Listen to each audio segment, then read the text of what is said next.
So I was chatting with an author friend who is dealing with submission woes, as am I right now, and I had a little bit of a revelation that is going to sound really obvious once I explain it, but it was just one of those moments where the way I thought about something flipped, and it made me feel a lot more calm about writing and publishing, and I wanted to share that. And that revelation is there's really no such thing as trends. At least, not the way that I personally, in my own head, have been defining them. So here is how this conversation started. Like I said, we're both on submission right now. As you guys know, I went on submission with a middle grade mystery novel back in October. Right now, I think the status update, I don't remember the exact number of passes I've gotten, but I think I'm at the point where roughly half of the editors I'm on submission to have passed. So it's far from over. There are some that are still reading, some that things could still happen, but it could very well not happen. And that's where we are. Now, my agent has been sharing some of the reasons for the passes with me. And I find it really interesting because across the board, it's almost always, this is really cute, but it's a little too young and straightforward for us. Like on the lower end of middle grade. And I'm really not at all upset about that rejection because it is young and straightforward deliberately. When I first got this idea, it was like well over a year ago. I kind of worked on it. It wasn't clicking. I put it aside for a long time, and then I had an idea at the beginning of 2023 that just made it click. I knew exactly what I wanted the book to be, and part of that was I wanted it to be for reluctant readers. And I know I've talked about this in a past vlog, but as a teacher, as someone who has taught writing workshops, you always get kids who come in and they love creative writing and they're just raring to go and write their stories, and that's awesome.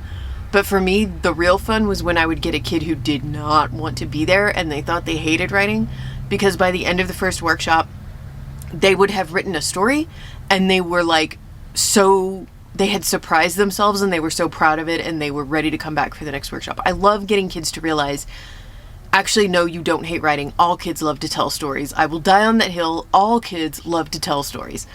And I love to help them realize that. And I feel like it's the same with reading. If a kid might think they hate reading, but I think it's just a matter of finding the right book. And so I wanted to write a book for reluctant readers. And in fact, one of the main characters of the book that is on submission right now is a reluctant reader himself. And I've talked about there's a partial graphic novel format because I feel the illustrations and telling the story that way is appealing to reluctant readers. And it was all very deliberate on my part. And if that's not right for these editors' lists, then it's good that they passed, because that's not what they're looking for, and it's not what I'm looking for, honestly. Where my confusion came in, and it's something this is what I was talking to my friend about, is since over the last year and a half really, there have been a lot of pieces in School Library Journal and Publishers Weekly, and just even librarians and teachers on their social media accounts talking about the literacy crisis that we're in after post-pandemic. Kids are their skills are lacking in some areas, including reading. And a lot of teachers and librarians have been out there for a while now saying elementary school and middle school kids, a lot of them are just intimidated by really fat books. And we'd like shorter, easier, simpler books that they can have fun reading and feel successful because they finished it. Again, when I first started reading those pieces, I was like, oh my God, that's great, because that's exactly what I'm working on. I'm so glad I happened to be on a trend at the right time. And so in the grand scheme of things, the number of editors who have passed so far, I mean, we're talking about 10 or 11, I can't remember, no more than a dozen. That's a very small number of editors when you think about the entire industry. So it's not indicative necessarily of editors aren't looking for this thing, but teachers and librarians are. But it does make me wonder, let's say I had jumped on what I perceive to be a trend of, we're going to start looking for shorter, younger, more straightforward middle grade. I would be infinitely more frustrated right now because I would have written that book to a trend and it's still getting passes because it fits that trend. Does that make sense? I'm not frustrated because I did write the book I wanted to write. I feel very strongly about what I put out there. Like, I like this book. And in fact, I'm already kind of thinking in the back of my head, if it doesn't do well on sub, maybe the answer is actually to just like make it even a little bit younger and try to sell it as a chapter book series. That would require quite a bit of rewriting, but maybe it would be a successful chapter book series. I don't know. These are things that I'm thinking about if it doesn't sell as it currently is. But I'm definitely not having the regret of, I wasted all that time because I saw a trend and I wrote an entire book to fit it and now it's getting rejected, you know? And I was talking to my friend about this and she was talking about her preferred genre, like what she's really excited about writing right now, is not something that is like especially on trend right now. It's not something that's on editors' wish lists, you know? And she's talking about, she went through the same thing we've all been there, that mind game of maybe I should put that aside and just write this because this is what editors are asking for. And we talked through it and she realized, no, I don't want to do that because you know what?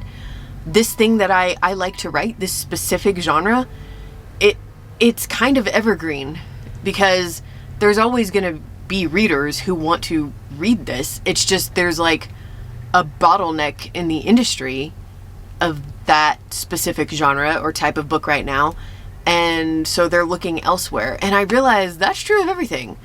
It's true of, like, let's say a portal fantasy book. It's true of survival fiction. It's true of specific types of like horror, any genre, any like subgenre you can think of. There's always a readership for it. It's always a trend. When we say it's trending right now, it just means that there's a bottleneck happening, that editors have seen too much of it, or that maybe their imprint has one mega breakout in that genre and they don't need another one like that right now. But like, when you think about how long it takes us to write a book, it really is incredibly foolish to say, well, I should abandon this idea that I love because right now editors aren't quite looking for it as much. Because in a year, when your book is all polished and ready to go, who knows? Who knows everything is evergreen. Everything is evergreen. There's always, I mean, whatever genre you're writing in right now, I guarantee there are readers out there who love that genre and are buying books in that genre. It's just a matter of how many titles in that genre a publisher has in a season or two in a row. And that's really it. So like I said, it's not, I know you're probably saying, well, duh. But I don't know, something about that just flipped for me because, here's the next thing. As you guys know, my goal for this year is just to have a draft of my thriller, my adult thriller novel. And that's still definitely the goal. It is pretty much outlined. It's not like a super detailed outline, but it's a nice, I would say I have like I think it's a 6 or 7 page synopsis. I feel pretty comfortable to start drafting it, and I'm going to start drafting it this month in February. But there's thinking about what I want to do next if my middle grade submission does not end up selling. Aside from, obviously I will have conversations with my agent about, does he think retooling it as a chapter book would be, you know, worth pursuing? Are there other editors at different imprints that maybe are looking for more young and straightforward middle grade we could target? I don't know. I don't know yet where I want to go with that project, but I do want to start thinking about my next middle grade project. What do I want to work on? And I'll admit, before having that conversation with my friend, I was having those feelings and thoughts about, well, what is on trend right now? If this was too young and straightforward, should I write an upper middle grade? What, you know, and then we had that conversation and I realized this is stupid. Write what you feel really strongly about right now because you don't know what editors are going to want in a year. And even when, I'm sorry, but this is true, even if they're all out there saying this and that are on their wish lists, it really doesn't mean anything. It doesn't mean that they're going to acquire your book. It just doesn't. And I'm not even saying that as like shade to editors. It's maybe I wrote exactly the young and straightforward middle grade mystery, but I didn't execute it in a way that these editors wanted to see. You know what I mean? It's kind of silly. If we're gonna do this for a career, we need to make sure we are still having fun and enjoying what we're doing, or the industry will crush us into dirt. So here's what I was thinking and what's been in the back of my head. If you guys have been following my new YouTube Shorts series, which I will link down below if you haven't, I've been having a lot of fun with it. And basically it's just kind of documenting a daily, here's my life as an author, living in a camper van and traveling, and how the traveling kind of informs my writing, inspires me, how I manage a work day, you know, being at a campsite or whatever. And I don't know, it's just a lot of fun. And just as a general update, we've been moving around Nevada and Arizona. We visited the Hoover Dam. We've gone on just, you know, as usual, lots of great hikes, a hike almost every day. We did this really great railroad trail where you can walk through the tunnels from these old railways that are just, I don't know, really gorgeous. We walked around Lake Mead, which was very Neverland looking to me. I mean, it looked like a straight up lagoon. We camped out a few nights in a giant dry lake bed, which was just really beautiful. All of these things, seeing all of these settings, always just get little tiny pieces of story ideas and settings and plot points and going in the back of my brain. And I started in 2007, when I first started writing, period.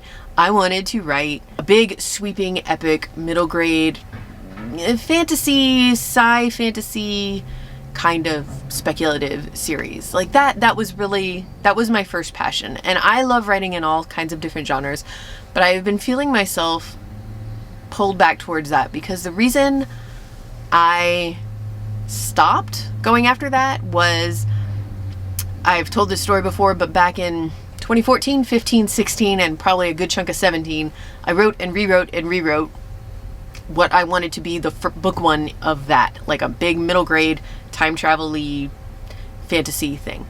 And I could never get it to work. It never even went on submission. And while I understand now that I just couldn't make that idea work and I've put it to rest, I miss the feeling I had while I was working on it, because it was definitely some of the most fun I've ever had while I was writing. Some of you might remember I took pieces of that idea and started a middle grade novel called Nil in the Pocket Universe, and this was like summer of 2020, I think. And I stopped working on it because that was when I found out my agent was retiring, and I kind of had I had a moment that lasted almost a year where I didn't want to write anything. And then some of you might also remember the project that I was calling Dragon Balloon, which was a middle grade fantasy. And I did finish that. I think I can't remember if I nanoed that, but I got a 0 draft of that. And my issue at the end of it was, I can't even remember now if I started it as middle grade and then realized it needed to be young adult or vice versa, but I couldn't find the age, and you can feel it in the book. It doesn't know what it wants to be. But there was some cool stuff I really liked in that as well. So lately, when we've been on these hikes and my mind is kind of going over stories, I've started thinking about a way to combine all of these things. And I know that sounds like, wow, that's going to be a hot mess. What I mean is, there are specific elements of each thing that really worked, and I think I can pull them together to be this one middle grade idea that is actually quite high concept. I have a very good pitch for it. And it's like taking the character's relationship with her family and just her general arc and motivation from Dragon Balloon, the world building, some of the world building from the first middle grade time travel thing, but without the time travel, that I used in Nil, some of that pulled in there, and also some of the world building from Dragon Balloon. Like they go together in a way that is hard for me to explain without going into a bunch of detail nobody really wants to hear.